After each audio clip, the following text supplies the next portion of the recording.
The best thing you will ever do for your business is get really clear on your niche. There's nothing else that even comes close. If you sell expertise for a living, like I do, defining a space you can own is mission critical to your success. So, the $1 million question is there a proven blueprint for putting your niche together that's specific enough so you can carve out a space where you can be the go to, but still big enough so you don't drive away all your prospects? And the answer is yes. I built an award winning brand agency. I'm a former professor of marketing and entrepreneurship. And this is the 3 step system I've been using for years to help business owners get clear on their niche so they stick in the minds of their prospective clients and their referral networks.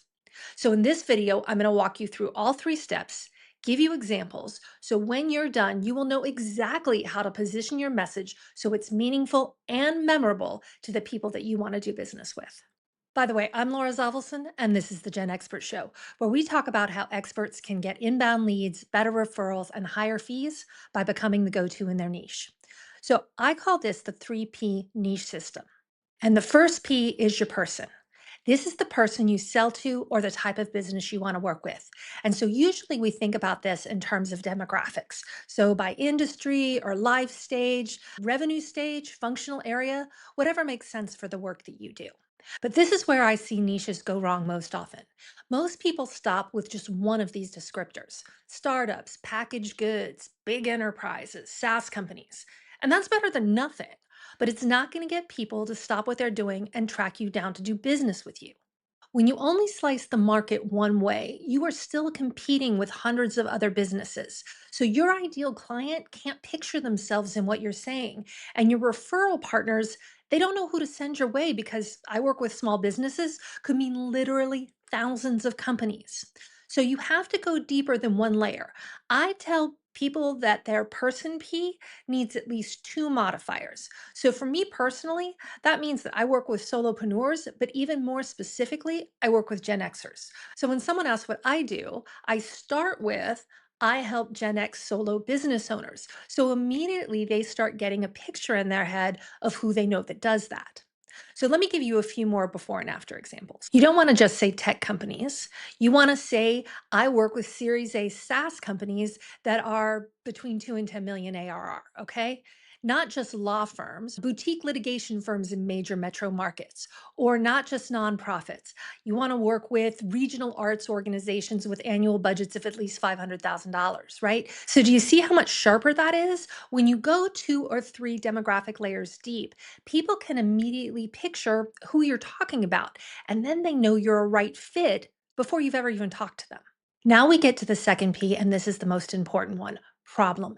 You have to solve a problem that people are willing to pay to get solved. And this is where a lot of experts lose their way because they talk about what they do instead of the problem they solve. They say things like, I help with leadership development, or I do financial planning, I consult on sales process. But that positions you as a tool. It is a lot more powerful and profitable if you position yourself as a solution to a problem that's causing frustration for your clients. You need to go after a problem that's visible and immediate. So, not like I help companies be more efficient or I help teams communicate better, right? Nobody wakes up at 2 o'clock in the morning saying, gee, I hope my company is 5% better tomorrow, right? So, when you pitch that, there's no urgency to buy. And that's how you end up in the seventh circle of let's circle back hell. What you need is what I call a poison ivy problem. It's urgent, it's painful, and they can't ignore it.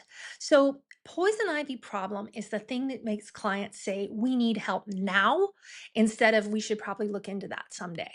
So, let's do a few more of those before and after so you get a feel for it. So, don't say I help with leadership development. How about I fix executive teams where the C suite can't make a decision and nothing is shipping?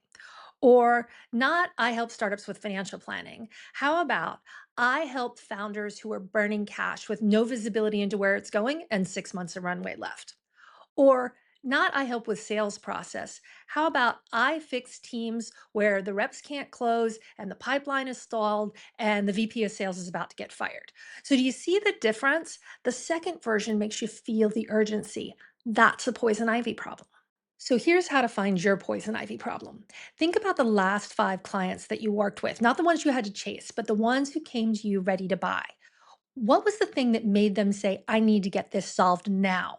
What was making them as uncomfortable and unhappy as a bad case of poison ivy, right? That's the problem that you need to focus on when you talk about your niche.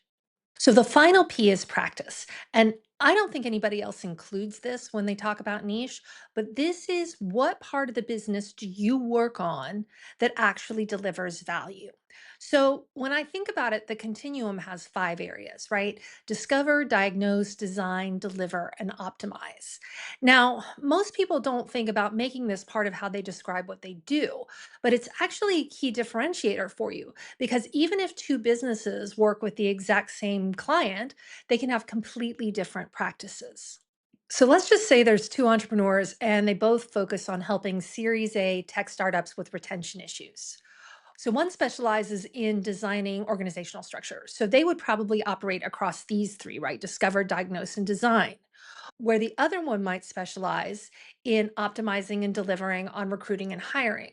So the same demographic, the same problem, but two different go to people depending on what you're trying to solve for. So think about where you land on this continuum, about the work that you really like to do, and think about how that might change who you target or your messaging. So let me give you an example about how getting in clear on your niche can be super successful. A client of mine was a leadership development consultant. She had 25 years experience and she came to me because she was super frustrated because her pipeline had gone dry. And so I started asking her about her clients. And she said, well, a lot of them were women who were in high level executive positions. And they were sometimes thinking about changing careers. But then again, sometimes she worked with younger people who were just starting new roles. So this is how we applied my 3P framework to get down to a clear picture of who she wanted to work with. First, we focused on those demographic layers. So she wanted to work with women, but we needed one more layer for the people side. And this was one of the hardest parts for her because she felt like she was limiting her opportunities. But she agreed to just try it.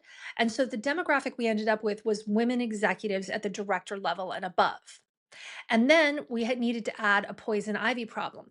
And so it was women who were transitioning out of high power jobs, either because they wanted to or they were shown the door and they were trying to figure out their next chapter. And then we capped it off with the practice piece. And she really lives in that discover, diagnose, design area. So when we put it all together, she was able to send out emails to her referral network and said, hey, I'm refocusing my business around working with high achieving executives who are in transition and want help discovering and designing their next chapter. So the people she sent that out to instantly knew what she was talking about, and the referrals started rolling in. Seriously, she got about 10 emails over 3 weeks or so and ended up with 6 leads and 3 new clients. When you nail all 3 Ps, your niche becomes a magnet for the kind of clients that you want to work with. It's clear, it's memorable, and it's referable. So here are the next steps for you right now.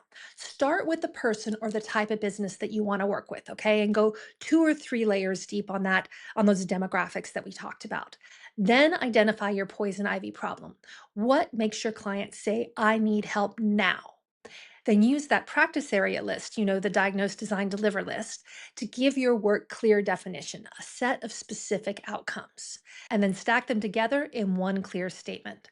And then once you do that, you should watch this video about how your niche fits into building your personal brand.